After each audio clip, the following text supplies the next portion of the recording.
ಹೈಕಮಾಂಡ್ಗೂ Rajanna don't care. ಪದೇ ಪದೇ DK Shivakumar ನೇರ ಟಾರ್ಗೆಟ್. ರಾಜಣ್ಣಗೆ ಲಗಾಮ ಹಾಕಿಸ್ತಾರ ಡಿಕೆ ಶಿವಕುಮಾರ್? ಇದುವೇ ಚದುರಂಗದ ಮೊದಲ ಸ್ಟೋರಿ. ರಾಜಣ್ಣಗೆ ಮೂಗುದಾರ.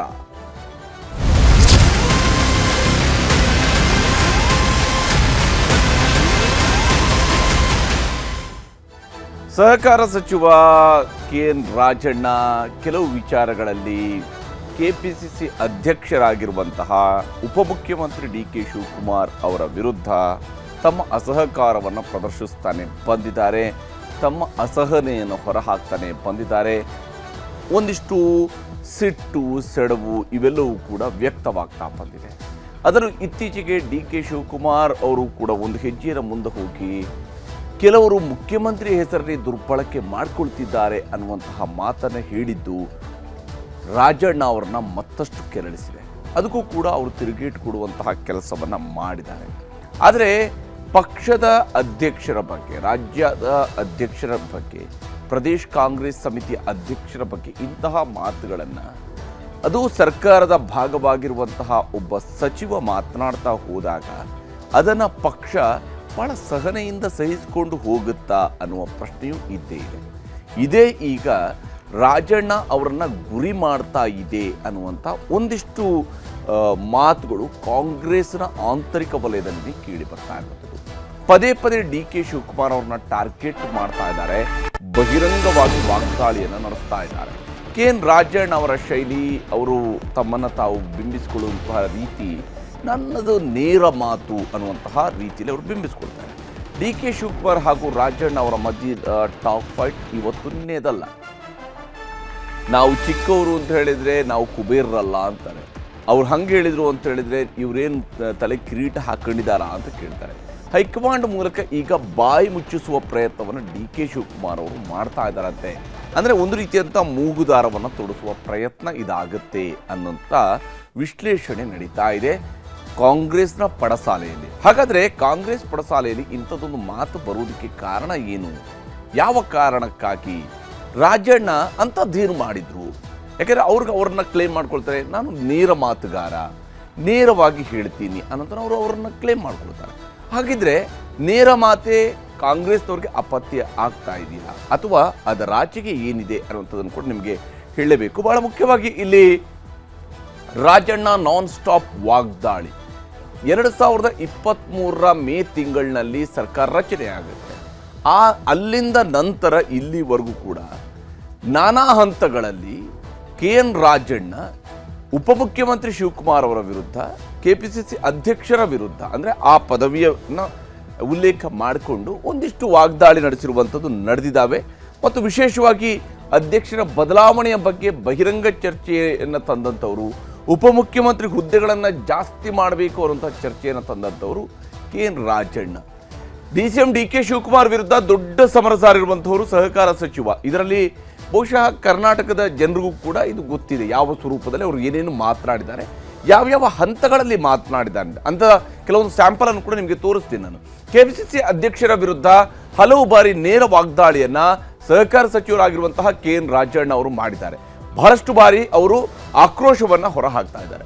ಸಿಎಂ ಬದಲಾವಣೆ ಚರ್ಚೆಗಳಿಗೆ ಸಹಕಾರ ಸಚಿವ ರಾಜಣ್ಣ ಖಡಕ್ಕಾಗಿ ಉತ್ತರವನ್ನು ಕೊಡ್ತಾ ಬಂದಿದ್ದಾರೆ. ಮುಖ್ಯಮಂತ್ರಿ ಹುದ್ದೆಯ ವಿಚಾರದಲ್ಲಿರಬಹುದು, ಕೆಪಿಸಿಸಿ ಅಧ್ಯಕ್ಷರ ವಿಚಾರದಲ್ಲಿರಬಹುದು, ಹಾಗೆಯೇ ಉಪಮುಖ್ಯಮಂತ್ರಿ ವಿಚಾರದಲ್ಲಿರ್ಬೋದು. ಈ ವಿಚಾರಗಳಲ್ಲಿ ಬಹಳಷ್ಟು ಮಾತನಾಡಿರುವಂಥವರು ಕೆಎನ್ ರಾಜಣ್ಣ. ಹೆಚ್ಚುವರಿ ಉಪಮುಖ್ಯಮಂತ್ರಿ ಹುದ್ದೆಗಳ ಸೃಷ್ಟಿ ಬಗ್ಗೆಯೂ ಕೂಡ ಮೊದಲ ಹಂತದಲ್ಲಿನೇ ಒತ್ತಾಯ ಶುರುವಾಗಿರುವಂಥದ್ದು ಕೆಎನ್ ರಾಜಣ್ಣ ಅವರ ಕಡೆಯಿಂದ. ಮೊದಲ ಹಂತದಲ್ಲಿನೇ ಶುರು ಮಾಡ್ತಾರೆ ಅವರು. ಹೆಚ್ಚುವರಿ ಉಪಮುಖ್ಯಮಂತ್ರಿ ಹುದ್ದೆಗಳನ್ನು ಸೃಷ್ಟಿಸಬೇಕು, ಕೇವಲ ಒಬ್ಬರಿಗೆ ಮಾತ್ರ ಯಾಕೆ, ಉಳಿದ ಸಮುದಾಯಗಳವರು ಸರ್ಕಾರವನ್ನು ರಚನೆ ಮಾಡೋದರಲ್ಲಿ ಪಾತ್ರ ವಹಿಸಿಲ್ವಾ, ದಲಿತರಿಗೆ, ಹಾಗೆಯೇ ವಿಶೇಷವಾಗಿ ವೀರಶೈವ ಸಮುದಾಯದವರಿಗೆ, ಇವರಿಗೆಲ್ಲರೂ ಕೂಡ ಉಪಮುಖ್ಯಮಂತ್ರಿ ಸ್ಥಾನವನ್ನು ಕೊಡೋದು ಬೇಡವೇ, ಈ ಪ್ರಶ್ನೆಗಳನ್ನು ಎತ್ತಿದರು. ಕೆಪಿಸಿಸಿ ಅಧ್ಯಕ್ಷರ ಬದಲಾವಣೆ ವಿಚಾರದಲ್ಲೂ ಕೂಡ ಬಹಿರಂಗವಾಗಿ ಹೇಳಿಕೆಯನ್ನು ಕೊಟ್ಟರು. ಹೈಕಮಾಂಡ್ನವರು ಹಿಂದೆ ಹೇಳಿದ್ದು ಏನು, ಆ ಪ್ರಕಾರವಾದಂತಹ ಬದಲಾವಣೆ ಆಗುತ್ತೆ ಅನ್ನುವಂತಹ ನಿರೀಕ್ಷೆಯಲ್ಲಿ ನಾವಿದ್ದೇವೆ ಅನ್ನುವಂತಹ ಮಾತುಗಳನ್ನು ಹೇಳ್ತಾ ಹೋದರು. ಕೆಎನ್ ರಾಜಣ್ಣ ಖಡಕ್ ಮಾತುಗಳಿಂದ ಕಾಂಗ್ರೆಸ್ ನಾಯಕರಿಗೆ ಆಗಾಗ್ಗೆ ಇರುಸು ಮುರುಸು ಆಗಿರುವಂಥದ್ದು ಸ್ಪಷ್ಟ ಇದೆ. ಯಾಕೆಂದರೆ ಯಾರೂ ಕೂಡ ಇವುಗಳನ್ನು ಪೂರ್ತಿಯಾಗಿ ಎಷ್ಟೇ ನಮ್ಮವರು, ನಮ್ಮ ಆಪ್ತರು ಅಂತ ಹೇಳಿಕೊಂಡ್ರು ಬಹಿರಂಗ ವಾಗ್ದಾಳಿ ನಡೆಸಿದಾಗ ಅದರಿಂದ ಹೋಗಬಹುದಾಗಿರುವಂತಹ ಸಂದೇಶಗಳ ವಿಚಾರದಲ್ಲಿ ನಾಯಕರು ಅಂತ ಅನ್ನಿಸ್ಕೊಂಡಂಥವ್ರಿಗೆ ಇರುಸು ಆಗುತ್ತೆ. ಈ ರಾಜಣ್ಣ ಅವರು ಅಟ್ಯಾಕ್ ಹೆಂಗೆ ನಡೆದಿದೆ ಅನ್ನೋಂಥದ್ದನ್ನು ನಾವು ನೋಡ್ತಾ ಹೋದರೆ ನೋಡಿ, ನಿನ್ನೆಷ್ಟೇ ಹೇಳಿರುವಂಥ ಮಾತು, DCM ಪಟ್ಟ ಅದೇನು ಕಿರೀಟ ಏನಲ್ಲ ಅನ್ನೋಂಥ ಮಾತನ್ನು ಹೇಳಿದ್ದಾರೆ. ಉಪಮುಖ್ಯಮಂತ್ರಿ ಪಟ್ಟ ಅಂತ ಹೇಳೋದು ಕಿರೀಟ ಅಲ್ಲ ಅಂತ. ಅಲ್ಲ, ಅದು ಕಿರೀಟ ಅಲ್ಲ ಅಂತ ಹೇಳಿದ ಮೇಲೆ ಹೆಚ್ಚುವರಿ ಉಪಮುಖ್ಯಮಂತ್ರಿ ಬೇಕು ಅಂತ ಕೇಳೋದು ಯಾಕೆ ಅಂತ. ಈಗ ಅದೇ ಕಿರೀಟ ಅಲ್ಲ ಅಂತ ಗೊತ್ತಿದ್ದ ಮೇಲೆ ಹೆಚ್ಚುವರಿ ಉಪಮುಖ್ಯಮಂತ್ರಿ ಪಟ್ಟವನ್ನು ಕೇಳುವ ಅವಶ್ಯಕತೆ ಏನಿದೆ? ಒಬ್ಬರೇ ಉಪಮುಖ್ಯಮಂತ್ರಿ, ಕಿರೀಟನ ಇಲ್ಲದಿರುವಂಥ ಉಪಮುಖ್ಯಮಂತ್ರಿ ಅಂತ ಹೇಳ್ಕೊಂಡು ಹೋದ್ರೆ ಆಯ್ತಪ್ಪ. ಆದರೆ ಅವರು ಹೆಚ್ಚುವರಿ ಉಪಮುಖ್ಯಮಂತ್ರಿ ಕೇಳ್ತಾರೆ, ಉಪಮುಖ್ಯಮಂತ್ರಿ ಅಂದರೆ ಏನು ಕಿರೀಟ ಅಲ್ಲ ಅಂತ ಹೇಳ್ತಾರೆ. AICC ದುರ್ಬಳಕೆ ಆಗ್ತಾ ಇದೆ. ಕೆಲವರು ಯಾರ್ಯಾರು ಹೇಳ್ತೀರಿ ದುರ್ಬಳಕೆ ಅವರೇ ಮಾಡ್ಕೊಂಡಿರ್ಬೋದು ಅಂತ ಹೇಳಿದ್ದಾರೆ. ನೇರವಾಗಿ ದುರ್ಬಳಕೆ ಮಾಡ್ಕೊಂಡಿದ್ದಾರೆ ಅಂತ ಹೇಳಿದ್ರು ದುರ್ಬಳಕೆ ಮಾಡ್ಕೊಂಡಿರಬಹುದು ಅನ್ನುವಂಥದ್ದು ಮೂಲಕವಾಗಿ ಶಿವಕುಮಾರ್ ಅವರ ವಿರುದ್ಧ ಅಸಹನೆಯನ್ನು ಹೊರಹಾಕಿದ್ದಾರೆ. ಎಲ್ಲರನ್ನು ಬೆದರಿಸುವ ಕೆಲಸ ಕೂಡ ಮಾಡ್ತಾ ಇರ್ತಾರೆ, ಆದರೆ ನಾವೆಲ್ಲ ಹೆದರುವುದಿಲ್ಲ ಅನ್ನುವಂತಹ ನಿಟ್ಟಿನಲ್ಲೂ ಕೂಡ ಅವರು ಮಾತನಾಡಿದ್ದಾರೆ. ಅಂದರೆ ಇದರ ಹೊರತಾಗಿ ನೋಡಿ, ಫೆಬ್ರವರಿ 1ನೇ ತಾರೀಕಿನಂದು ಹೇಳಿದರು, CM ಬಗ್ಗೆ ಶಾಸಕಾಂಗ ಪಕ್ಷದ ಸಭೆ ತೀರ್ಮಾನವನ್ನು ಕೈಗೊಳ್ಳುತ್ತೆ. ಮುಖ್ಯಮಂತ್ರಿ ಬದಲಾವಣೆ ಈ ಎಲ್ಲ ವಿಚಾರಗಳಿಂದವೆ, ಇದು ಶಾಸಕಾಂಗ ಪಕ್ಷದ ಸಭೆ ತೀರ್ಮಾನ ಕೈಗೊಳ್ಳುತ್ತೆ. ಶಾಸಕರ ಅಭಿಪ್ರಾಯ ಕೇಳಿ ಹೈಕಮಾಂಡ್ ತೀರ್ಮಾನವನ್ನು ಮಾಡುತ್ತೆ. ಹೈಕಮಾಂಡ್ ಏಕಾಏಕಿ ತೀರ್ಮಾನವನ್ನು ಮಾಡೋದಿಲ್ಲ, ಶಾಸಕರ ಅಭಿಪ್ರಾಯವನ್ನು ಕೇಳಿ ಹೈಕಮಾಂಡ್ ತೀರ್ಮಾನ ಮಾಡುತ್ತೆ ಅನ್ನೋಂಥದ್ರ ಮೂಲಕವಾಗಿ ಮಾತನಾಡಿದರು. ಇನ್ನು 27/6/2024 ಅವತ್ತು ಕೆಂಪೇಗೌಡ ಜಯಂತಿಯ ಸಂದರ್ಭದಲ್ಲಿ ಚಂದ್ರಶೇಖರ ಸ್ವಾಮೀಜಿಯವರು ಮುಖ್ಯಮಂತ್ರಿಯವರು ತಮ್ಮ ಸ್ಥಾನವನ್ನು ಬಿಟ್ಟುಕೊಡಬೇಕು, ಉಪಮುಖ್ಯಮಂತ್ರಿ ಆಗಿರುವಂತಹ ಶಿವಕುಮಾರ್ ಅವರನ್ನು ಮುಖ್ಯಮಂತ್ರಿ ಮಾಡಿಕೊಂಡು ದೊಡ್ಡ ಮನುಷ್ಯರಾಗಬೇಕು ಅನ್ನೋಂಥ ರೀತಿಯಲ್ಲೆಲ್ಲ ಮಾತನಾಡಿದ್ರಲ್ಲ, ಅದಕ್ಕೆ ಒಂದು ಖಡಕ್ಕಾದಂಥ ಉತ್ತರವನ್ನು ಕೊಟ್ಟಿದ್ರು. ಅಲ್ಲ, ಮುಖ್ಯಮಂತ್ರಿ ಸ್ಥಾನ ತ್ಯಾಗ ಮಾಡಬೇಕಂದ್ರೆ ಸ್ವಾಮೀಜಿ ಪೀಠ ತ್ಯಾಗ ಮಾಡ್ತಾರಾ ಅನ್ನುವಂತಹ ಪ್ರಶ್ನೆ ಕೇಳಿದ್ರು. ಒಂದು ವೇಳೆ ಪೀಠ ಬಿಡಲಿ, ನಾನೇ ಕಾವ್ಯ ಹಾಕೊಂಡು ಕೂರ್ತೀನಿ ಅನ್ನುವಂತಹ ಮಾತನ್ನು ಕೂಡ KN ರಾಜಣ್ಣ ಅವರು ಅವತ್ತು ಅತ್ಯಂತ ಸಿಟ್ಟಿನಿಂದ ಆಕ್ರೋಶಭರಿತರಾಗಿ ಹೇಳಿದರು. ಇನ್ನು 16/9/2024 ಆವಾಗಲೂ ಕೂಡ ಅವರು ಈ ವಿಚಾರಗಳನ್ನು ಪ್ರಸ್ತಾಪ ಮಾಡಿದ್ದಾರೆ. 3 DCM ಮಾಡಲಿ, ಒಂದಲ್ಲ ಎರಡಲ್ಲ, 3 DCM ಮಾಡಲಿ, ಒಬ್ಬರನ್ನೇ ಯಾಕೆ ಉಪಮುಖ್ಯಮಂತ್ರಿ ಆಗಿರಬೇಕು, SC ST ಅಲ್ಪಸಂಖ್ಯಾತ ವೀರಶೈವರಿಗೂ ಕೂಡ DCM ಹುದ್ದೆಗಳು ಸಿಗಲಿ ಅನ್ನುವಂತಹ ಮಾತುಗಳನ್ನು ರಾಜಣ್ಣ ಅವರು ಹೇಳಿದರು. ರಾಜಣ್ಣ ಅವರು ಯಾವ್ಯಾವ ಸಂದರ್ಭಗಳಲ್ಲಿ ಹೀಗೆಲ್ಲ ಮಾತನಾಡಿದ್ದಾರೆ ಅನ್ನೋದು ನಿಮಗೆ ತೋರಿಸ್ತಾರೆ. ಸದಾಶಿವನಗರದಲ್ಲಿ ಒಂದು 4 ಮನೆ, ಏನಪ್ಪ ಅಲ್ಲಿ ನಮ್ಮೂರಲ್ಲಿ ಒಂದು 4 ಮನೆ ಎಲ್ಲ ಕಟ್ಟಿದ್ದೀನಲ್ಲ, ಅವ್ರ ಹೆಸರು ದುರ್ಬಳಕೆ ಮಾಡಿಕೊಂಡು ಇನ್ನೇನಾಗಬೇಕು? ಉತ್ತರ ಏನು ದುರ್ಬಳಕೆ ಅಂದರೆ ಏನ್ರಿ? ಜನಕ್ಕೆ ಹಿತಕ್ಕೆ ಒಳ್ಳೇದಾಗೋದಾದ್ರೆ ಅದನ್ನ ಹೆಸರು ಹೇಳಿದ್ರೆ ಏನು ತಪ್ಪಾಗ್ತದೆ? ನಾನೇನು ಅವರ ಹೆಸರು ದುರ್ಬಳಕೆ ಮಾಡಿಕೊಂಡು ವೈಯಕ್ತಿಕವಾಗಿ ಯಾವುದೇ ಲಾಭ ಗಳಿಸ್ಬೇಕು ಅಂತ ಉದ್ದೇಶ ನನಗೇನಿಲ್ಲ, ಗೊತ್ತಾಯ್ತಾ? ಯಾರು ಆರೋಪ ಮಾಡ್ತಾರೆ ಎಲ್ಲ ಸುಳ್ಳು ಆರೋಪಗಳು ಮಾಡ್ತಾರೆ. ಹೈಕಮಾಂಡ್ ಮುಂದೆ ಹೋಗಿ ಅವರಿಗೆ ನೀವು ಯಾರಿಗಾರ ಮಾಡಿ ನಿಮ್ಮ ಚಾಯ್ಸು, ಪಕ್ಷದಲ್ಲಿ ನಾನು ಇಂಥನ್ನೇ ಮಾಡಬೇಕು ಇಂಥದ್ದು ಮಾಡಬಾರ್ದು ಅಂತ ನನ್ನ ಚಾಯ್ಸ್ ಇಲ್ಲ. But unrepresented communities in the council should be accommodated ಅಂತಕ್ಕಂಥದ್ದು ನನ್ನ ವಾದ ಇದೆ. ಅದನ್ನ ಮತ್ತೊಮ್ಮೆ ಅವರಿಗೆ ಹೇಳಿ ಬರ್ತೀನಿ. ಇನ್ನೂ ಹೆಚ್ಚು ಸಮುದಾಯಗಳು ಇನ್ನೂ ಹೆಚ್ಚು ನಮಗೆ ಬೆಂಬಲವನ್ನು ನೀಡತಕ್ಕಂಥದ್ದಕ್ಕೆ ಅನುಕೂಲ ಆಗುತ್ತೆ 3 ಉಪಮುಖ್ಯಮಂತ್ರಿ ಸ್ಥಾನಗಳನ್ನು ಸೃಷ್ಟಿ ಮಾಡಿದ್ರೆ ಅಂತಕ್ಕಂಥ ದೃಷ್ಟಿಯಿಂದ ಒಂದನ್ನು ಪರಿಶಿಷ್ಟ ಜಾತಿ ಪಂಗಡದ ಸಮುದಾಯದ ಮುಖಂಡರಿಗೆ, ಎರಡನೇದು ಅಲ್ಪಸಂಖ್ಯಾತರ ಮುಖಂಡರಿಗೆ, ಮೂರನೇದು ಏನು ವೀರಶೈವ ಸಮುದಾಯ ನಮ್ಮನ್ನು ಬಿಟ್ಟು ಹೋಗ್ಬಿಟ್ಟಿದೆ, ಕಾಂಗ್ರೆಸ್ಸಿಗೆ ವಿರುದ್ಧ ಇದೆ ಅಂತಕ್ಕಂಥ. ಆದ್ದರಿಂದ ವೀರಶೈವ ಸಮುದಾಯ, ಪರಿಶಿಷ್ಟ ಜಾತಿ ಪಂಗಡ ಮತ್ತು ಅಲ್ಪಸಂಖ್ಯಾತರು ಇನ್ನೂ ಹೆಚ್ಚು ಒಲವನ್ನು ಗಳಿಸಲಿಕ್ಕೆ ಪೂರಕವಾಗಿ 3 ಉಪಮುಖ್ಯಮಂತ್ರಿ ಸ್ಥಾನಗಳನ್ನು ಸೃಷ್ಟಿ ಮಾಡಬೇಕು ಅಂತಕ್ಕಂಥದ್ದು ನನ್ನ ಒಂದು ವೈಯಕ್ತಿಕ ಅಭಿಪ್ರಾಯ. ಯಾರು ಬಿಟ್ಕೊಡಕ್ಕೆ ಹೋಗ್ತಾರೆ ನಡೀಲಿ, ಅವ್ರು ಕೇಳಿದ ಕ್ಷಣಕ್ಕೆ ಬಿಡೋಕ್ಕಾಗ್ತಿತ್ತ? ಈಗ ಅವ್ರ ಸ್ವಾಮಿಗಳ ಜಾಗ ಬಿಟ್ಕೊಡ್ಲಪ್ಪ, ನನಗೆ ನಾನೇ ಸ್ವಾಮಿ ಆಗ್ಬಿಡ್ತೀನಿ, ಬಿಟ್ಕೊಡ್ತಾರೆ ಕೇಳಿ. ಸುಮ್ಮನೆ ಅವೆಲ್ಲ ಆಗೋವಂಥದ್ದು ಹೇಳಿದ್ರೆ ನಡೀತದೆ. ಆಗದಿರೋ ಈಗ ಸ್ವಾಮಿಗಳು ನಾಳೆಯಿಂದ ನಾನು ಬೇಕಾದ್ರೆ ಕಾವಿ ಬಟ್ಟೆ ಹಾಕೊಂಡು ನಾನು ಬಿಟ್ಕೊಡ್ತಾರಾ? ಅವರು ಬಿಟ್ಕೊಡಲ್ಲ, ಇವರು ಬಿಟ್ಕೊಡಲ್ಲ. ಆದರೆ ಈ ವಿಚಾರದಲ್ಲಿ ಏನು ನಡೀತಿದೆ ಅನ್ನುವಂತಹ ವಿಷಯಕ್ಕೆ ಬಂದಾಗ ಇಲ್ಲಿ DK ಶಿವಕುಮಾರ್ಗೆ ಶಾಕ್ ಕೊಡುವಂತಹ ಪ್ರಯತ್ನವನ್ನು ಕಾಂಗ್ರೆಸ್ನಲ್ಲೇ ಇರುವಂಥ ಒಂದು ಬಣ ನಿರಂತರವಾಗಿ ಮಾಡ್ತಾ ಇದ್ದಾರೆ. ಅದರಲ್ಲಿ ಬಹಳ ವೋಕಲ್ ಆಗಿರುವಂಥವ್ರು KN ರಾಜಣ್ಣ. ಉಳಿದಂಥವ್ರು ಕೂಡ ಮಾತನಾಡೋದೇ ಇಲ್ಲ ಅಂತೇಳಿ ಅಲ್ಲ. ಸತೀಶ್ ಜಾರಕಿಹೊಳಿ ಅವರು ಕೂಡ ಈ ಹಿಂದೆ ಕೆಲವೊಂದು ಅಂಶಗಳನ್ನು ಮಾತನಾಡಿದ್ದಾರೆ. ಹೈಕಮಾಂಡ್ನ ಟಿಪ್ಪಣಿ ವಿಚಾರವನ್ನು ಕೂಡ ಪ್ರಸ್ತಾಪ ಮಾಡಿದ್ದಾರೆ. ಪರಮೇಶ್ವರ್ ಅವರು ಈ ಬಹಿರಂಗವಾದಂತಹ ಚರ್ಚೆಗೆ ಫುಲ್ ಸ್ಟಾಪ್ ಹಾಕುವಂಥ ರೀತಿಯಲ್ಲಿ ಸರಿ ಅವರೇ ಇಬ್ಬರು ಮಾಡ್ಕೊಳ್ಳಿ ಬಿಡಿ ಅಂತ ಒಂದೇ ಒಂದು ಮಾತನ್ನು ಹೇಳೋದ್ರ ಮೂಲಕವಾಗಿ ಮುಖ್ಯಮಂತ್ರಿ ಹುದ್ದೆ ಚರ್ಚೆಯ ಬಗೆಗಿನ ಉಪಮುಖ್ಯಮಂತ್ರಿಯವರ ಮಾತುಗಳಿಗೆ ಕಂಪ್ಲೀಟ್ ಆದಂಥ ಫುಲ್ ಸ್ಟಾಪ್ ಹಾಕಿಸುವಂಥ ಪ್ರಯತ್ನವನ್ನು ಮಾಡಿದಂಥದ್ದು ಪರಮೇಶ್ವರ್. ಆದರೆ ರಾಜಣ್ಣ ಅವರು ಪದೇ ಪದೇ ಹೇಳ್ತಾ ಇರುವಂತಹ ಮಾತುಗಳು ಒಂದಲ್ಲ ಒಂದು ರೀತಿಯಲ್ಲಿ ಕೌಂಟ್ರು ಸಿಗ್ತಾನೆ ಹೋಗುತ್ತೆ. ಅದರಲ್ಲಿ ಪೂರ್ಣ ಪ್ರಮಾಣದ ಆ ಮಾತುಗಳ ವಿಚಾರಕ್ಕೆ ಬಂದಾಗ ಎಲ್ಲೊಂದು ಕಡೆಯಲ್ಲಿ ರಾಜಣ್ಣ ಅವರು ಉದ್ದೇಶಪೂರ್ವಕವಾಗಿ ಶಿವಕುಮಾರ್ ಅವರ ಮೇಲೆ ಮುಗಿಬೀಳುತ್ತಿದ್ದಾರೇನೋ ಅನ್ನುವಂಥ ಅಭಿಪ್ರಾಯ ವ್ಯಕ್ತವಾಗ್ತಾ ಇರೋದು ಸರ್ವೇ ಸಾಮಾನ್ಯ ಸಹಜವಾಗಿ ಗೋಚರಿಸ್ತಾ ಇದೆ. ಇಲ್ಲಿ KPCC ಅಧ್ಯಕ್ಷ ಸ್ಥಾನದ ಮೇಲೆ ಸಿದ್ದರಾಮಯ್ಯ ಬಣ ಕಣ್ಣು ಹಾಕಿರುವಂಥದ್ದು ಬಹಳ ಮುಖ್ಯವಾಗಿ ಇರುವಂಥ ಒಂದು ಅಂಶ. ಒಬ್ಬರಿಗೆ ಒಂದೇ ಹುದ್ದೆ ಈ ದಾಳವನ್ನು ಸಿದ್ದರಾಮಯ್ಯನವರ ಬಣ ಉರುಳಿಸಿದೆ. ಅದು ಗುಟ್ಟಾಗಿರುವಂಥ ಅಂಶಗಳಲ್ಲ. ಏನು ಈ ನಾಲ್ವರು ಇದ್ದಾರೆ, ಇವರು ನಾನಾ ಸ್ವರೂಪಗಳಲ್ಲಿ ಈ ವಿಚಾರಗಳ ಬಗ್ಗೆ ತಮ್ಮ ಅಭಿಪ್ರಾಯಗಳನ್ನು ವ್ಯಕ್ತಪಡಿಸಿದ್ದಾರೆ. DK ಶಿವಕುಮಾರ್ಗೆ ಸಚಿವ ಸ್ಥಾನಕ್ಕೆ ಸೀಮಿತ ಮಾಡುವಂತಹ ಪ್ರಯತ್ನವೂ ಕೂಡ ಇಲ್ಲಿ ಇರುವಂತಹ ಬಹಳ ಮುಖ್ಯವಾದಂತಹ ಒಂದು ಅಂಶ. KPCC ಸ್ಥಾನದಿಂದ ಕೆಳಗಿಳಿಸೋದಕ್ಕೆ ತಂತ್ರಗಾರಿಕೆಯನ್ನು ಕೂಡ ಹೆಣೆಯಲಾಗ್ತಾ ಇದೆ. ಅವ್ರನ್ನ KPCC ಸ್ಥಾನದಿಂದ ಕೆಳಗಿಳಿಸಬೇಕು ಅಂತೇಳಿ ಸರ್ಕಾರದಲ್ಲಿ ಸಿದ್ದರಾಮಯ್ಯ ಬಣದ ಹಿಡಿತಕ್ಕೂ ಕೂಡ ಇದು ಪ್ಲಾನ್ ಆಗಿದೆ. ಒಮ್ಮೆ KPCC ಅಧ್ಯಕ್ಷ ಸ್ಥಾನ ಹೋಯಿತು ಶಿವಕುಮಾರ್ ಅವರ ಕೈಯಿಂದ ಅಂತ ಹೇಳಿದ್ರೆ ಅವರು ಕೂಡ ಯಾವುದೇ ಕಿರೀಟಗಳು ಇಲ್ಲದ ಸಾಮಾನ್ಯ ಉಪಮುಖ್ಯಮಂತ್ರಿಯಾಗಿ ಇರ್ತಾರೆ. ಈಗ KPCC ಅಧ್ಯಕ್ಷ ಅನ್ನುವಂಥದ್ದು ಇದೆಯಲ್ಲ, ಅದು ಬಹಳ ಪವರ್ಫುಲ್ ಆಗಿರ್ತಕ್ಕಂತಹ ಪೋಸ್ಟ್. ಪಕ್ಷದ ನೆಲೆಯಲ್ಲಿ ಬದಲಾವಣೆ ಅನಿವಾರ್ಯವಾದರೆ ದಲಿತರಿಗೆ ಪಟ್ಟ ಕೊಡಬೇಕು ಅನ್ನುವಂತಹ ಪಟ್ಟು ಹಿಡಿದಿರುವಂಥದ್ದು ಕೂಡ ಇದೇ ತಂಡ. ಇವರದೇ ಆದಂತಹ ಅಭಿಪ್ರಾಯಗಳು ಇದು. ಈ ವಿಚಾರದಲ್ಲೂ ಕೂಡ ಬಹಳ ವೋಕಲ್ ಆಗಿರುವಂಥವರು KN ರಾಜಣ್ಣ ಹೆಚ್ಚು ಅದರ ಬಗ್ಗೆ ಮಾತನಾಡ್ತಾರೆ, ಮುಕ್ತವಾಗಿ ಮಾತನಾಡ್ತಾರೆ. 2028ರವರೆಗೂ ಸಿದ್ದರಾಮಯ್ಯ ನಾಯಕತ್ವಕ್ಕೆ ಒತ್ತಡವನ್ನು ಕೂಡ ಹೇರಲಾಗ್ತಾ ಇದೆ. ಇದು ಕೂಡ ಶಿವಕುಮಾರ್ ಅವರಿಗೆ ಶಾಕ್ ಕೊಡುವಂಥದ್ರ ಪ್ರಯತ್ನವೇ ಆಗಿದೆ, ಅದರ ಭಾಗವಾಗಿಯೇ ಉಳಿದಿರುವಂಥದ್ದು. 2028ರ ಚುನಾವಣೆಗೂ ಸಿದ್ದರಾಮಯ್ಯನವರ ನೇತೃತ್ವ ಬೇಕು.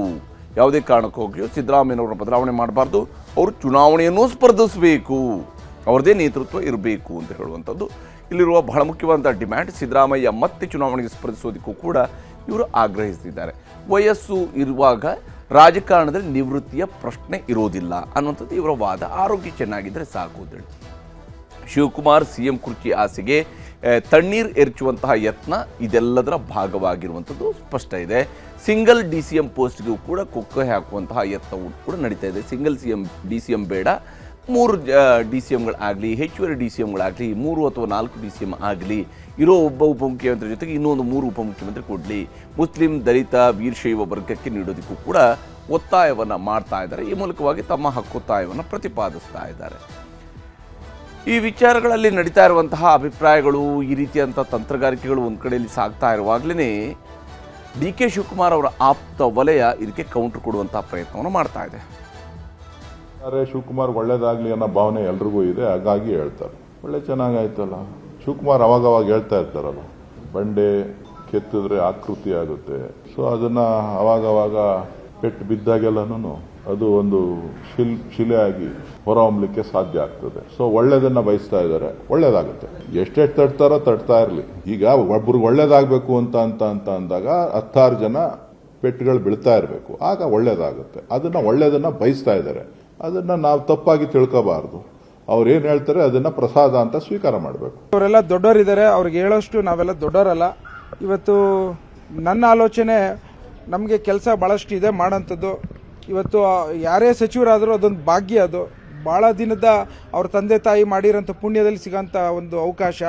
ದಯವಿಟ್ಟು ಯಾವುದೇ ಕಾರಣಕ್ಕೂ ಕಾರ್ಯಕರ್ತರಿಗೆ ನೋವಾಗಂಥದ್ದು, ಸಾರ್ವಜನಿಕರಿಗೆ ನೋವಾಗಂತ ಹೇಳಿಕೆಗಳು ಕೊಡದಲೆ ಇವತ್ತು ಏನು ಹೈಕಮಾಂಡ್ ಅವರು ಮತ್ತು ನಮ್ಮ ಕಾಂಗ್ರೆಸ್ ಪಕ್ಷ ಶಿಸ್ತಿನ ಪಕ್ಷ ಅಂತ ಇದೆ, ಅದರ ಒಂದು ಚೌಕಟ್ಟಲ್ಲಿ ನಾವೆಲ್ಲ ಕೆಲಸ ಮಾಡಬೇಕು ಅನ್ನೋದು ನನ್ನ ಆಸೆ. ನೀವು ಕೇಳ್ತೀರಾ, ಅವ್ರು ಹೇಳ್ತಾರೆ ಅಷ್ಟೇ ಏನಾರು ಅಂತ. ನೀವು ಕೇಳ್ತೀರಿ, ನಾನು ಯಾಕೆ ಹೇಳಕ್ ಹೋಗೋಣ. ಚಟ ಇರೋರು ಸುಮ್ಮನೆ ಮಾತಾಡ್ತಿರ್ತಾರೆ ಅಷ್ಟೇ. ಅದ್ರ ಬಗ್ಗೆ ನೋಡಿ, ನಮ್ಗೆ ಯೋಗ್ಯತೆ ಐತಾ? ನಾನು ಯಾರು ಒಬ್ಬ CM ಚೇಂಜ್ ಮಾಡೋಕ್ಕೆ ಆಗಲಿ, ಒಬ್ಬ ಅಧ್ಯಕ್ಷನ ಚೇಂಜ್ ಮಾಡೋಕ್ಕೆ ಆಗಲಿ, ಮತ್ತೊಂದು ಮಾಡೋಕ್ಕೆ ಆಗಲಿ, ನಮ್ಗೆ ಏನಕ್ಕೆ ನಮ್ಮ ಕೈಲಿ ಐತಾ? ಅದು ನಂದು ಏನು ನಡೀತೋ ಅದನ್ನು ಮಾತಾಡಬೇಕು, ನಂದು ಏನಾಗುತ್ತೋ ಅದನ್ನು ಹೇಳ್ಕೊಂಡು ಹೋಗ್ಬೇಕು ಅಷ್ಟೇ. ಬಿಟ್ಟರೆ ನಮ್ಮನ್ನು ಯಾಕೆ ಕೇಳ್ತೀರಿ? ನಮ್ಮ ಕೈಲಿ ಏನಾಗುತ್ತೆ ಅದು ಮಾಡೋಕ್ಕೆ? ನಾವು ಆರ್ಮಿ ರೂಲ್ ನಡೆಸ್ತಾ ಇಲ್ಲ, ಪ್ರಜಾಪ್ರಭುತ್ವದ ವ್ಯವಸ್ಥೆನಲ್ಲಿದ್ದೀವಿ. ಅದರಿಂದ ಕೆಲವು ಟೈಮು ಅಲ್ಲಿ ಇಲ್ಲಿ ಮಾತಾಡ್ತಾ ಇರ್ತಾರೆ, ಅದನ್ನ ಸರಿಪಡಿಸ್ಕೊತಾರೆ ಅವರೇನೆ ಅಂತ ಆಗಲ್ಲ. ಹೀಗೆ ಒಬ್ಬೊಬ್ಬರು ಒಂದೊಂದು ಧಾಟಿಯಲ್ಲಿ ಮಾತನಾಡ್ತಾ ಇದ್ದಾರೆ. ಮತ್ತೊಂದು ಕಡೆಯಲ್ಲಿ ರಾಜಣ್ಣ ಅವರ ಮಾತಿಗೆ ಲಗಾಮ ಹಾಕಿಸುವಂತಹ ಪ್ರಯತ್ನವೂ ಕೂಡ ನಡೀತಾ ಇದೆ ಅಂತೇಳಿ ಕಾಂಗ್ರೆಸ್ನ ಒಳಗಡೆನೆ ಇಂಥದ್ದೊಂದು ಪ್ರಯತ್ನ ಈಗ ಶುರುವಾಗಿದೆ ಅಂತೇಳಿ ಹೈಕಮಾಂಡ್ ಎಚ್ಚರಿಕೆಗೂ ಕೂಡ ಪದೇ ಪದೇ ಡೂಲ್ಕೀರ್ ಮಾಡ್ತಾ ತಮ್ಮದೇ ಆದಂತಹ ಮಾತುಗಳನ್ನು ರಾಜಣ್ಣ ಅವರು ಹೇಳ್ತಾ ಇದ್ದಾರೆ. ರಾಜಣ್ಣ ಅತ್ಯಂತ ಬುದ್ಧಿವಂತ ರಾಜಕಾರಣಿ ಕೂಡ, ಅವ್ರಿಗೆ ಅವ್ರದ್ದೇ ಆದಂತಹ ಪ್ಲಸ್ಗಳಿದ್ದಾವೆ, ಹಾಗೆಯೇ ಅವರ ಮುಂಗೋಪ ಅನ್ನುವಂತಹ ಮೈನಸ್ ಕೂಡ ಇದ್ದೇ ಇದೆ.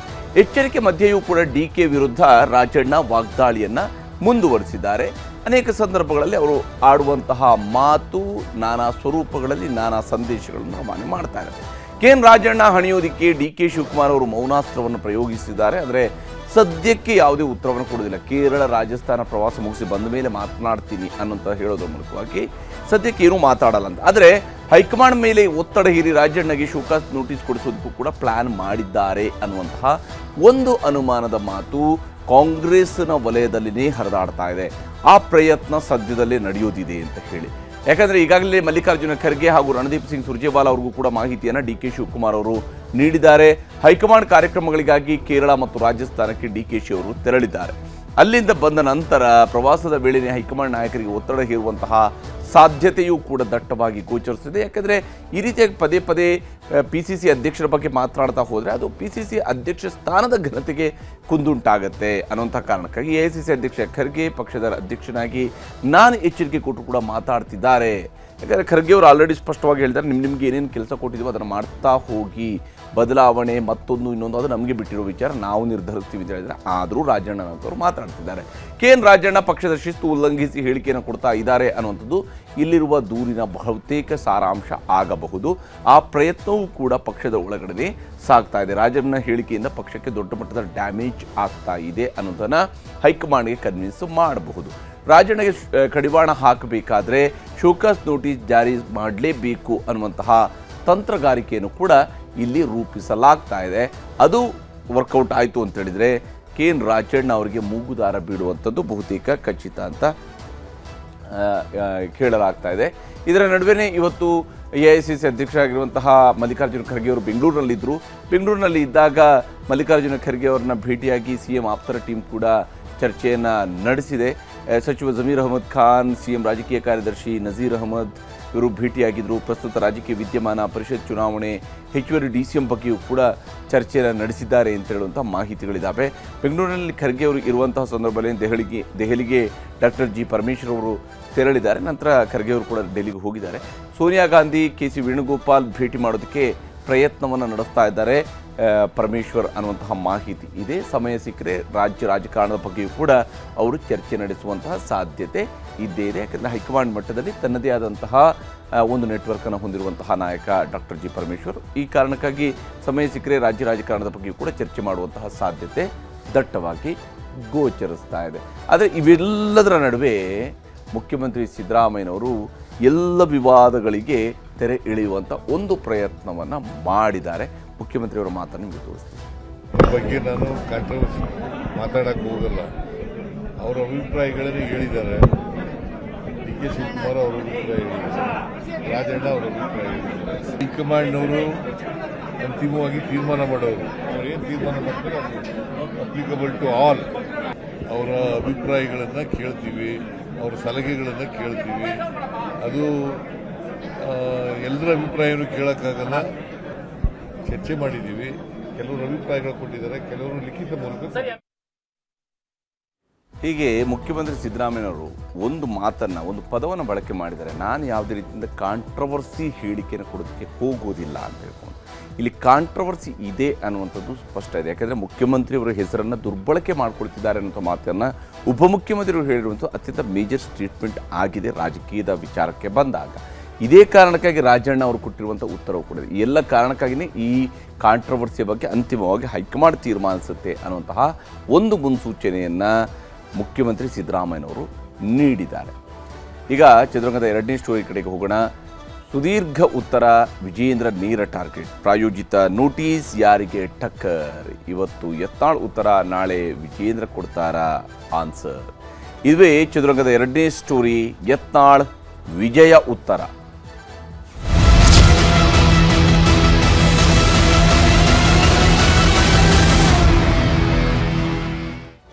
ಯತ್ನಾಳ್ರಿಗೆ ನೀವು ಯಾಕೆ ಇಷ್ಟೆಲ್ಲ ಸಿಟ್ಟಾಗಿದ್ದೀರಿ ಅಂತ ಕೇಳಿದ್ರು ಕೂಡ ಅದಕ್ಕೆ ವಿಜೇಂದ್ರ ಕಾರಣ ಅಂತ ಹೇಳ್ತಾರೆ. ಹೀಗಿರುವಾಗ ವಿಜೇಂದ್ರ ಅವರ ವಿಚಾರದಲ್ಲಿ ಸಾಕಷ್ಟು ಅಂಶಗಳ ಬಗ್ಗೆ ಯತ್ನಾಳ್ರು ಈಗಾಗಲೇ ಅಸಮಾಧಾನ ಹೊಂದಿದ್ದಾರೆ. ಅದಕ್ಕೆ ಯತ್ನಾಳ್ರು ಹೇಳ್ತಿರುವಂಥದ್ದು ಹೇಳ್ತಾ ಇರೋದ್ರಲ್ಲಿ ಯಾವುದೇ ರೀತಿಯಾದಂಥ ಕಾರಣಗಳೇ ಇಲ್ಲ ಅಂತ ಅಲ್ಲಗಳೆಯೋದಕ್ಕೆ ಸಾಧ್ಯ ಇಲ್ಲ. ಯಾಕಂದರೆ ಯತ್ನಾಳ್ರು ಭಾರತೀಯ ಜನತಾ ಪಕ್ಷದ ಅತ್ಯಂತ ಹಿರಿಯ ನಾಯಕರ ಸಾಲಿನಲ್ಲಿ ಒಬ್ಬರು. BJP ಸ್ಥಾಪನೆಯ ದಿನದಿಂದಲೂ ಕೂಡ BJP ಜೊತೆಗೆ ತನ್ನನ್ನು ಗುರುತಿಸಿಕೊಂಡಿರುವಂತಹ ನಾಯಕ ಯತ್ನಾಳ್.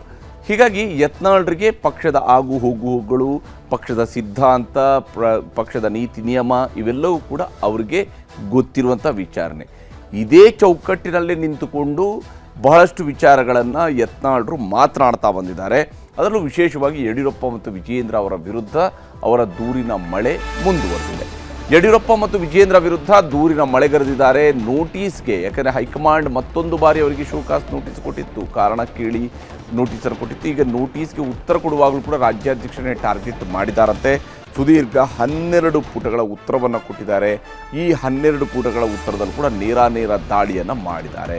ಹೈಕಮಾಂಡ್ ನೋಟಿಸ್ಗೆ ಕಡೆಗೂ ಕೂಡ ಯತ್ನಾಳ್ರು ಉತ್ತರವನ್ನು ಕೊಟ್ಟಿದ್ದಾರೆ. ಇವರು ಈ ರೀತಿಯಂಥ ಉತ್ತರವನ್ನು ಕೊಡೋದಕ್ಕೆ ಕಾರಣ ಆಗಿರುವಂಥದ್ದು RSS ನಾಯಕರ ಸಲಹೆ. RSS ನಾಯಕರು ಅವರಿಗೆ ಸಲಹೆಯನ್ನು ಕೊಟ್ಟಿದ್ದಾರೆ, ನೀವು ಉತ್ತರ ಕೊಡದೆ ಕೂರಬೇಡಿ, ಅದು ತಪ್ಪಾಗುತ್ತೆ, ನೀವು ಉತ್ತರ ಕೊಡಿ ಅಂತೇಳಿ. ಆ ಪ್ರಕಾರವಾಗಿ ಉತ್ತರವನ್ನು ಕೊಟ್ಟಿದ್ದಾರೆ. ಬಹುತೇಕ ಉತ್ತರ ರೆಡಿಮೇಡ್ ಉತ್ತರವೂ ಕೂಡ ಇತ್ತು ಅಂತ ಹೇಳಲಾಗ್ತಾ ಇದೆ. ಯಾಕಂದರೆ ಅವ್ರಿಗೆ ಉತ್ತರ ಕೊಟ್ಟು ಅಭ್ಯಾಸ ಆದಾಗ ಏನಾಗುತ್ತೆ ಅಂತ ಹೇಳಿದರೆ ಮುಂದಿನ ಪ್ರಶ್ನೆ ಬರುತ್ತೆ, ನೀವು ಯಾಕೆ ಈ ಮಾತನ್ನು ಹೇಳಿದ್ದೀರಿ, ನಿಮ್ಮ ಮೇಲೆ ಯಾಕೆ ಕ್ರಮ ಕೈಗೊಳ್ಳಬಾರದು ಅಂತ ಹೇಳಿದಾಗ ಅವರು ಹಿಂದಿನ ಉತ್ತರಕ್ಕೆ ಹೋಗ್ತಾರೆ. ನಾನು ಹಿಂದೆನೂ ಇದನ್ನೇ ಹೇಳಿದ್ದೆ, ಈ ಕಾರಣಕ್ಕಾಗಿ ನಾನು ಇದನ್ನು ಹೇಳಿದ್ದೀನಿ. ಡಿಫೆನ್ಸ್ ಚೇಂಜ್ ಆಗಬಾರ್ದು, ಯಾಕಂದರೆ ಕಾರಣಗಳು ಬದಲಾಗಬಾರ್ದು ಅನ್ನುವಂತಹ ನಿಟ್ಟಿನಲ್ಲಿ ಯತ್ನಾಳ್ರು ತಮ್ಮ ಹಳೆಯ ಕಾರಣಗಳನ್ನು ಕೂಡ ಇದರಲ್ಲಿ ಸೇರಿಸಿನೇ ಕೊಟ್ಟಿರ್ತಾರೆ. ಡಿಫೆನ್ಸ್ ಅವ್ರದ್ದು ಒಂದೇ ಇರುವಂಥದ್ದು. ನಾನು ಇಲ್ಲಿ ಮಾತನಾಡ್ತಾ ಇರುವಂಥದ್ದು ರಾಜ್ಯದ ಸಂಘಟನೆಯಲ್ಲಿ ಆಗಿರುವ ದೌರ್ಬಲ್ಯಗಳ ಬಗ್ಗೆ ಅನ್ನುವಂಥ ಅಂಶಗಳನ್ನೇ ಮುಂದಿಟ್ಟುಕೊಂಡೇ ಯತ್ನಾಳ್ರು ಉತ್ತರವನ್ನು ಕೊಟ್ಟಿದ್ದಾರೆ ಅಂತ ಹೇಳಿ. ಹಾಗಾದರೆ ಯತ್ನಾಳ್ರ ಉತ್ತರದಲ್ಲಿ ಏನಿದೆ, ಏನೆಲ್ಲ ಉತ್ತರವನ್ನು ಅವರು ಕೊಟ್ಟಿದ್ದಾರೆ ಅನ್ನುವಂಥದ್ದು ಭಾಳ ಮುಖ್ಯವಾಗಿರುವಂತಹ ಕುತೂಹಲದ ಅಂಶ. 12 ಪುಟಗಳ ಉತ್ತರದಲ್ಲೂ ಕೂಡ ಯಡಿಯೂರಪ್ಪ ಅವ್ರನ್ನೇ ಟಾರ್ಗೆಟ್ ಮಾಡಿದ್ದಾರೆ ಬಸನಗೌಡ ಪಾಟೀಲ್ ಯತ್ನಾಳ್ರು. ಯತ್ನಾಳ್ರ ಟಾರ್ಗೆಟ್ ಇವತ್ತು ನಿನ್ನೆಯಿಂದಲ್ಲ, ವಿಶೇಷವಾಗಿ 2020ರಿಂದಲೂ ಕೂಡ ಅವರು ಟಾರ್ಗೆಟ್ ಮಾಡ್ತಾ ಇದ್ದಾರೆ. BJP ರಾಜ್ಯಾಧ್ಯಕ್ಷ ವಿಜೇಂದ್ರ ಮೇಲೆ ಸಾಲು ದೂರುಗಳನ್ನು ಕೊಡ್ತಾ ಇದ್ದಾರೆ.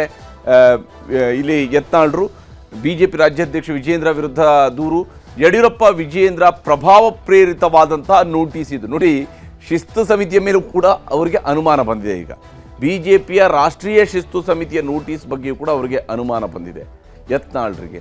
ಇದು ಅವರ ಪ್ರೇರಿತವಾಗಿರುವಂತಹ ನೋಟಿಸ್, ಅವರು ಬಂದು ಹೇಳ್ತಾರೆ ಅಂತ ಹೇಳ್ಕೊಂಡು ನನಗೆ ನೋಟಿಸ್ ಕೊಡ್ತೀರಿ ಅಂತೇಳಿ. ಶಿವರಾಮ್ ಹೆಬ್ಬಾರ್, ST ಸೋಮಶೇಖರ್ ವಿಷಯದಲ್ಲಿ ಸುಮ್ಮನಿದ್ದೀರಾ? ಇಬ್ಬರು ಶಾಸಕರು ಪಕ್ಷದ ವಿರುದ್ಧ ನಡ್ಕೊಳ್ತಾ ಇದ್ದಾರೆ, ಪಕ್ಷದ ಆದೇಶಗಳನ್ನು ಉಲ್ಲಂಘಿಸ್ತಾ ಇದ್ದಾರೆ. ರಾಜ್ಯಸಭೆ ಚುನಾವಣೆಯಲ್ಲಿ ಮತ ಹಾಕುವಾಗ ಪಕ್ಷ ವಿರೋಧಿ ಚಟುವಟಿಕೆಯನ್ನು ಮಾಡ್ತಾ ಇದ್ದಾರೆ. ಆದರೆ ಪಕ್ಷ ವಿರೋಧಿ ಚಟುವಟಿಕೆ ನಡೆಸಿದವರನ್ನ ಬಿಟ್ಟು ನನಗೆ ನೋಟಿಸ್ ಕೊಡ್ತಾ ಇದ್ದೀರಿ ಅಂತೇಳಿ. ಲೋಕಸಭೆ ಚುನಾವಣೆಯಲ್ಲಿ ಬೇರೆ ಪಕ್ಷದ ಪರವಾಗಿ ನಿಂತಂಥವ್ರಿಗೆ ಅವರ ಪರವಾಗಿ ನಿಲ್ತೀರಿ, ನೀವು ನನಗೆ ನೋಟಿಸ್ ಕೊಡ್ತೀರಿ. ಪಕ್ಷಕ್ಕಾಗಿ ದುಡಿತಾ ಇರುವಂಥವ್ರಿಗೆ ನೋಟಿಸ್ ಕೊಟ್ಟಿದ್ದೀರಿ. ನಾವು ದುಡಿತಾ ಇರುವಂಥದ್ದು ಭಾರತೀಯ ಜನತಾ ಪಕ್ಷಕ್ಕಾಗಿ, ವಕ್ಫ್ನಂತಹ ಹೋರಾಟವನ್ನು ಕೈಗೆತ್ತಿಕೊಂಡಿದ್ದೀವಿ, ಅದನ್ನು ಇಡೀ ರಾಜ್ಯದ ಉದ್ದಗಲಕ್ಕೂ ಕೂಡ ತೆಗೆದುಕೊಂಡು ಹೋಗಬೇಕು ಅಂದಿದ್ವಿ. ಆದರೆ ಇಂಥ ವಿಚಾರಗಳಲ್ಲಿ ಪಕ್ಷವನ್ನು ಸೋಲಿಸಿದವರಿಗೆ ಪಕ್ಷವನ್ನು ಬಲಿ ಕೊಟ್ಟವರ ಮೇಲೆ ನಿಮ್ಮ ಮೇಲೆ ಯಾವುದೇ ರೀತಿಯಾದಂಥ ಕ್ರಮವನ್ನು ನೀವು ಕೈಗೊಳ್ತಾ ಇಲ್ಲ. ವಿಧಾನಸಭೆ ಚುನಾವಣೆ ಸೋಲಿಗೆ ಕಾರಣರಾದವರ ಬಗ್ಗೆ ನೀವು ಮೌನ ವಹಿಸಿದ್ದೀರಿ. ವಿಧಾನಸಭೆ ಚುನಾವಣೆಯಲ್ಲಿ ಯಾರೆಲ್ಲ ಸೋಲಿಗೆ ಕಾರಣ ಆದರೂ, ಪಕ್ಷ ಸೋಲಿಯೋದಕ್ಕೆ ಯಾರು ಕಾರಣರಾದರು, ಯಾರ್ಯಾರು ಪಕ್ಷದ ಒಳಗಿಂದ ಒಳಗಡೆ ಯಾವ್ಯಾವ ನಾಯಕರುಗಳಂಥವ್ರನ್ನ ಸೋಲಿಸಿದಾರೋ ಅಂಥವರ ಮೇಲೆ ಕ್ರಮ ಕೈಗೊಳ್ತಾ ಇಲ್ಲ. ಲೋಕಸಭೆಯಲ್ಲಿ ಲಿಂಗಾಯತ ಕ್ಷೇತ್ರಗಳಲ್ಲಿ ಸೋಲಿಗೆ ಕಾರಣರಾದರು, ವಿಶೇಷವಾಗಿ ದಾವಣಗೆರೆಯಂತಹ ಮತಕ್ಷೇತ್ರದಲ್ಲೂ ಕೂಡ ಸೋಲೋದಕ್ಕೆ ಕಾರಣ ಆಗಿರುವಂಥದ್ದು ಏನು ಕಾರಣ, ಯಾರ ಕಾರಣ? ಹಾಗಾದರೆ ರಾಜ್ಯಸಭೆ ಚುನಾವಣೆಯಲ್ಲಿ ಅಡ್ಡ ಮತದಾನವಾದರೂ ಕೂಡ ಯಾವುದೇ ಕ್ರಮ ಕೈಗೊಳ್ಳಲಿಲ್ಲ. ಅಡ್ಡ ಮತದಾನ ಹಾಕ್ತಾರೆ ರಾಜ್ಯಸಭೆ ಚುನಾವಣೆಯಲ್ಲಿ, ಆಗಲೂ ಕ್ರಮ ಕೈಗೊಳ್ಳುವುದಿಲ್ಲ. ಪಕ್ಷದಲ್ಲಿನ ಹಿರಿಯರ ಕಡೆಗಣನೆ ಮಾಡಿದವ್ರಿಗೆ ನೋಟಿಸನ್ನೇ ನೀವು ಕೊಡ್ತಾ ಇಲ್ಲ. ಪಕ್ಷದಲ್ಲಿ ಯಾರು ಹಿರಿಯರನ್ನು ಕಡೆಗಣಿಸ್ತಾ ಇದ್ದಾರಲ್ಲ ಅವ್ರಿಗೆ ನೋಟಿಸ್ ಕೊಡ್ತಿಲ್ಲ ನೀವು. ರಾಜ್ಯ ಸರ್ಕಾರದ ವಿರುದ್ಧ ಹೋರಾಟದಲ್ಲಿ ಪಕ್ಷ ಸಂಪೂರ್ಣವಾಗಿ ವಿಫಲವಾಗಿದೆ. ಕರ್ನಾಟಕದಲ್ಲಿ ಕಾಂಗ್ರೆಸ್ ಸರ್ಕಾರ ಅಧಿಕಾರ ನಡೆಸ್ತಾ ಇರುವಾಗ ಅವರ ವೈಫಲ್ಯಗಳನ್ನು ಎತ್ತಿ ಹಿಡಿದು ತೋರಿಸಬೇಕಾಗಿರುವಂತಹ ಪ್ರತಿಪಕ್ಷ ತನ್ನ ಜವಾಬ್ದಾರಿ ನಿಭಾಯಿಸುವುದರಲ್ಲಿ ವಿಫಲವಾಗಿದೆ. DCM DK ಶಿವಕುಮಾರ್ ಜೊತೆಗೆ ಹೊಂದಾಣಿಕೆ ಮಾಡ್ಕೊಂಡಿದ್ದಾರೆ. ಅದಕ್ಕೆ ಪೂರಕವಾಗಿರುವಂಥ ಹೇಳಿಕೆಗಳು DK ಶಿವಕುಮಾರ್ ಅವರ ಕಡೆಯಲ್ಲೇ ಇದ್ದೇ ಇದೆ. ಇವರು ಪಾದಯಾತ್ರೆಯ ಸಂದರ್ಭದಲ್ಲಿ ಶಿವಕುಮಾರ್ ಅವರು ಹೇಳಿರುವಂಥ ನಮ್ಮ ಋಣದಿಂದ ಅವ್ರು ಗೆದ್ದಿದ್ದಾರೆ ಅಂತ ಹೇಳಿ. ಜಿಲ್ಲಾಧ್ಯಕ್ಷರುಗಳ ಆಯ್ಕೆಯಲ್ಲೂ ಕೂಡ ಹಿರಿಯರನ್ನು ವಿಶ್ವಾಸಕ್ಕೆ ತೆಗೆದುಕೊಂಡಿಲ್ಲ. ಪಕ್ಷದ ಜಿಲ್ಲಾಧ್ಯಕ್ಷರುಗಳ ಆಯ್ಕೆಯ ಸಂದರ್ಭದಲ್ಲಿ ಕೂಡ ಪಕ್ಷದ ಹಿರಿಯರನ್ನು ವಿಶ್ವಾಸಕ್ಕೆ ತೆಗೆದುಕೊಳ್ಳದೆ ಏಕಾಏಕಿ ನಿರ್ಧಾರಗಳನ್ನು ಪ್ರಕಟಿಸಲಾಗಿದೆ. ಪಕ್ಷ ಸಂಪೂರ್ಣವಾಗಿ ಅಪ್ಪ ಮಗ ಮಕ್ಕಳ ಕೈಗೆ ಹೋಗಿದೆ. ಇಲ್ಲಿ ಅಪ್ಪ ಮಕ್ಕಳ ಪಕ್ಷ ಆಗಿದೆ ಬಿಜೆಪಿ, ಇದು ಬಿಜೆಪಿಯಾಗಿ ಉಳ್ಕೊಂಡಿಲ್ಲ. ರಾಜ್ಯಾಧ್ಯಕ್ಷನಾಗಿದ್ದರೂ ಕೂಡ ಯಾರನ್ನೂ ವಿಜಯೇಂದ್ರ ಪ್ರಶ್ನೆ ಮಾಡ್ತಿಲ್ಲ. ರಾಜ್ಯಾಧ್ಯಕ್ಷನಾಗಿದ್ದುಕೊಂಡು ಯಾರನ್ನೂ ಕೂಡ ವಿಜಯೇಂದ್ರ ಪ್ರಶ್ನೆ ಮಾಡ್ತಾ ಇಲ್ಲ, ಎದುರಾಳಿಗಳನ್ನು ಪ್ರಶ್ನಿಸ್ತಾ ಇಲ್ಲ. ಪಕ್ಷದ 75% ನಾಯಕರು ವಿಜಯೇಂದ್ರ ವಿರುದ್ಧ ತಿರುಗಿ ಬಿದ್ದಿದ್ದಾರೆ. ಒಬ್ರು ಇಬ್ಬರು ಅಲ್ಲ, ನಾನೊಬ್ಬನು ಮಾತಾಡ್ತಾ ಇದ್ದೀನಿ. 75% ಮಂದಿ ತಿರುಗಿ ಬಿದ್ದಿದ್ದಾರೆ. ಹೀಗೆ ಆದರೆ ಪಕ್ಷಕ್ಕಾಗಿ ದುಡಿದವರು ಹಿರಿಯರ ಪರಿಸ್ಥಿತಿ ಏನು, ನೀವೇ ಇದಕ್ಕೆ ಉತ್ತರಿಸಿ ಅನ್ನುವಂಥ ರೀತಿಯಲ್ಲಿ ಉತ್ತರವನ್ನು ಬರೆದಿದ್ದಾರೆ. ರಾಜ್ಯಾಧ್ಯಕ್ಷರ ಬದಲಾವಣೆಯೊಂದೇ ನಮ್ಮ ಬೇಡಿಕೆ, ಬೇರೆನ್ಯಾವ ಬೇಡಿಕೆನೂ ನಮಗಿಲ್ಲ. 1 ಪಾಯಿಂಟ್ ಅಜೆಂಡಾ, ರಾಜ್ಯಾಧ್ಯಕ್ಷ ಬದಲಾವಣೆ ಆಗಬೇಕು.